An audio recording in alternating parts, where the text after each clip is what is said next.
Bonjour à tous et bienvenue sur la chaîne 4B Productions. Aujourd'hui, vidéo information et annonces. On a pas mal d'annonces à vous faire par rapport à Assassin's Creed Power of Eden 2, car le projet est enfin sur le point de se concrétiser, mais vraiment.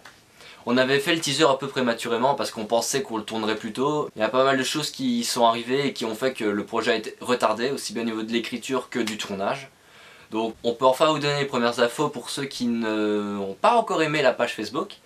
D'ailleurs je vous conseille vraiment de le faire parce que comme ça vous pourrez également voir d'autres nouvelles que mettre en vidéo il faudrait attendre un certain temps. Par exemple ici c'est beaucoup de nouvelles qu'on a mis un peu partout sur Facebook, mais également des nouvelles, vraiment nouvelles qui n'ont pas été annoncées sur aucun des médias sur lesquels on se trouve. Alors pour commencer on peut déjà vous donner les premières informations concernant le scénario d'ACPE2 avec le synopsis. Alors le film se passera 2 ans après le premier opus, en tout cas dans le passé, donc passera de 1930 à 1932. Alors tout de suite je vais vous lire le synopsis. En l'an 1932, 2 ans après avoir dû affronter son meilleur ami dans un combat à mort, Duncan McCurtis, donc le héros du passé, redevient un membre de la confrérie des assassins de New York.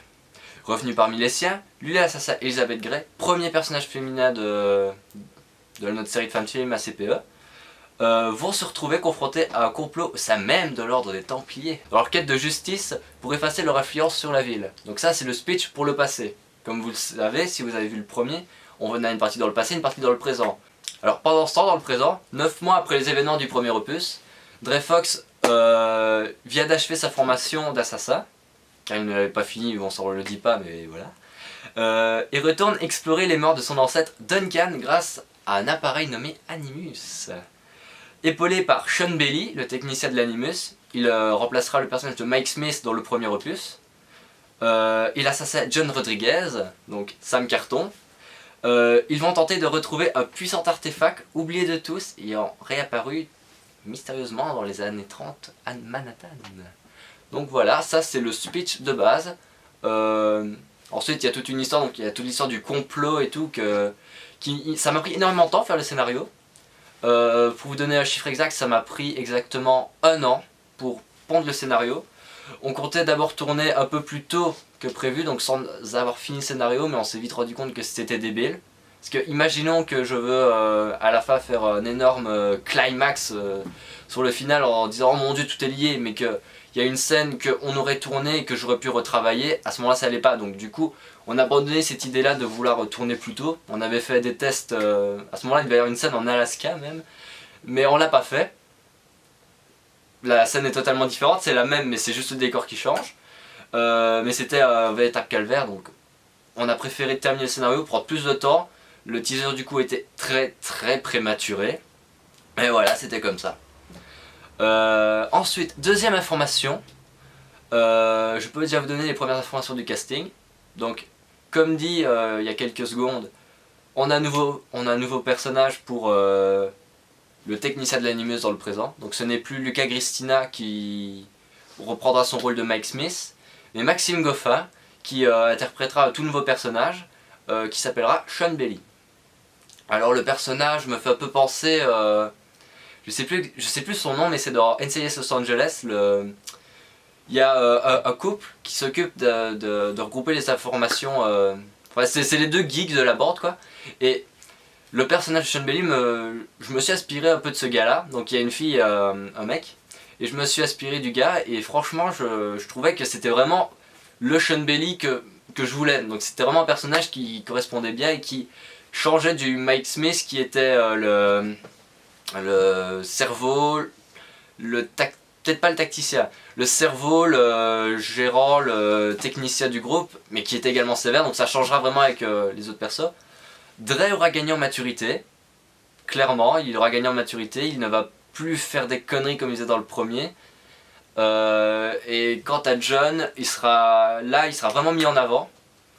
Tout simplement parce que je pense qu'il a été sous-exploité dans le premier film, aussi bien quand Sam jouait Mark Rodriguez ou quand il jouait John, je trouvais vraiment que le perso était pas assez mis en avant. Et j'ai vraiment corrigé cet aspect là dans le 2. En parlant de Dre d'ailleurs, ce n'est plus Hugo Del Rey qui jouera Dre, mais une nouvelle tête. il y a eu différentes histoires, c'est un peu compliqué à expliquer, et puis bon, il y a une petite part de vie privée là-dedans, donc je ne vais pas m'avancer plus, mais Hugo Del Rey ne jouera pas Hugo Del Rey ne jouera pas Hugo Del Rey, bien sûr. Hugo Del Rey ne jouera pas Dre Fox dans ACPE2, ce qui est d'ailleurs fort dommage. Donc du coup ce ne sera pas Hugo qui jouera Dre Fox, mais une toute nouvelle tête. Que dire de plus? Cette fois-ci nous aurons plusieurs Templiers. Nous aurons d'ailleurs le retour de Frog Simon dans les méchants.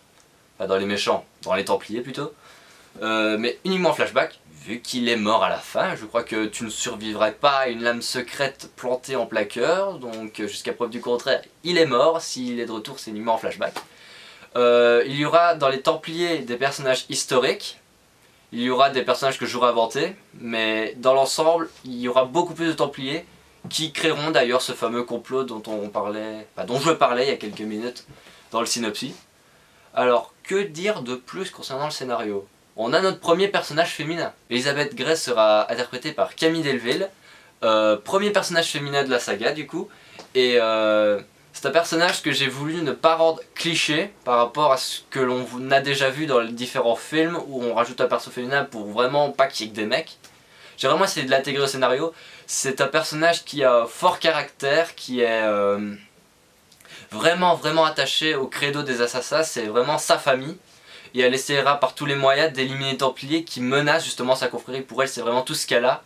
Elle a eu un passé extrêmement douloureux. Et du vraiment toute l'histoire du personnage, tout son background que j'ai pu lui créer et que vous découvrirez tout au long du film, est vraiment capital pour comprendre sa vision des choses, aussi bien du complot Templier qu'il y a dans le film, mais également son ressenti par rapport à différents événements aussi que je ne peux pas spoiler, ce serait dommage de vous gâcher le film. Donc voilà.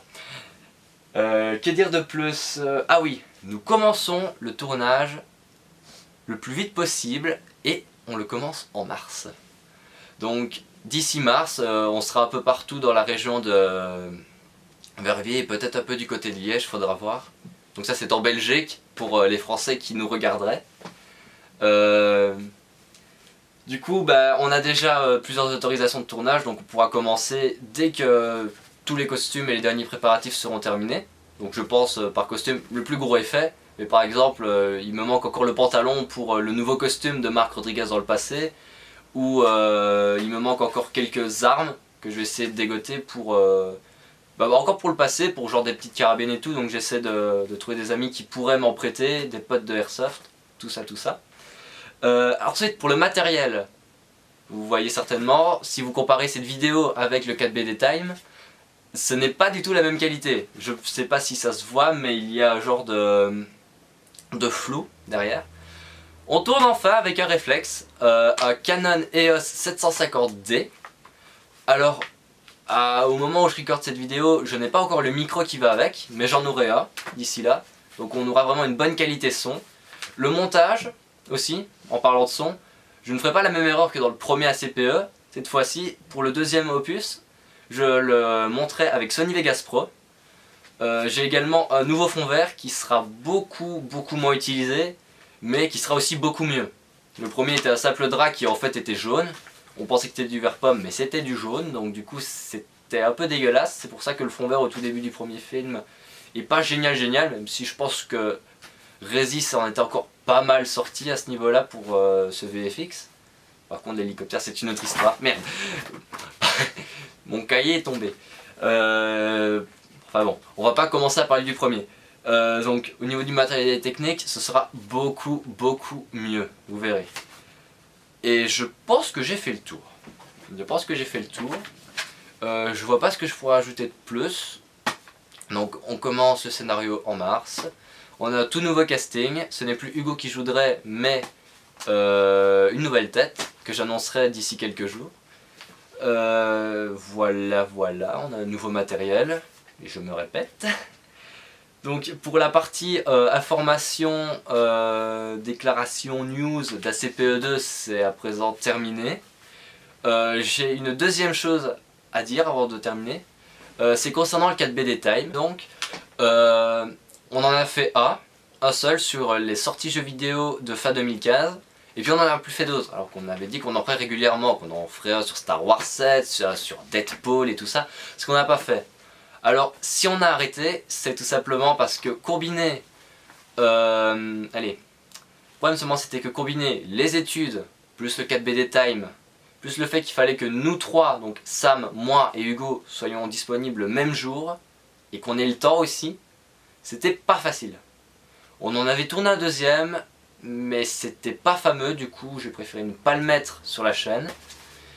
Et bah du coup avec ça, ça fait que du coup on n'a pas pensé, enfin on n'a pas pensé, on n'a pas fait d'autres par la suite, parce qu'on n'avait pas de sujet, et aussi tout simplement parce que bah, les études et tout ça, ça prend énormément de temps.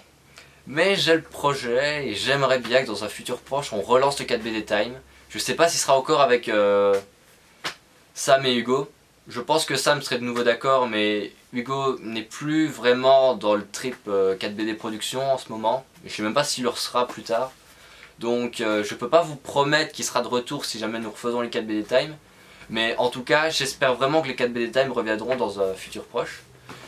Du moins, j'espère d'ici fin mars, histoire qu'on fasse peut-être une critique de Batman v Superman. Ça pourrait être sympa. Sachant que j'ai revu récemment Man of Steel, je suis vraiment curieux de voir cette suite qui nous propose Zack Snyder et Warner Bros.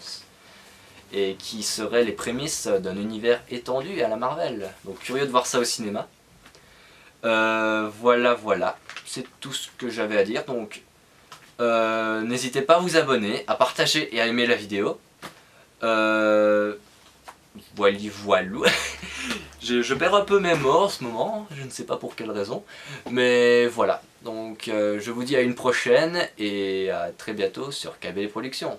Bye.